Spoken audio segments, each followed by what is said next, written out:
जे प्रदेश से चल जाता 2-4 साल खाती आवत तो कितना व्यवहार नरम रहत पति पत्नी आज ये बराबर घर है गृहस्थी करता रहे वो लोग बहु वचन में बोलेला कैसे बूढ़ो लो आज वो ककालो बा मेहरारू से डायरेक्ट नहीं खेलो बोल सकत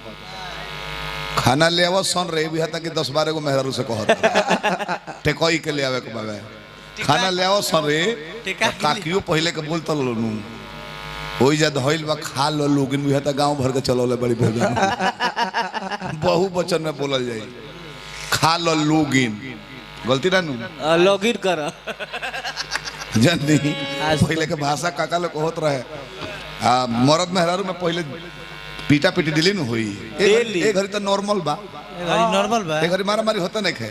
कोनो मरद मेहरारू पर हाथ उठाओ तारे नहीं खन उठाओ जानता रहे कि सारा इंडिया तुरंत बैंक बैलेंस दे दी तुरंत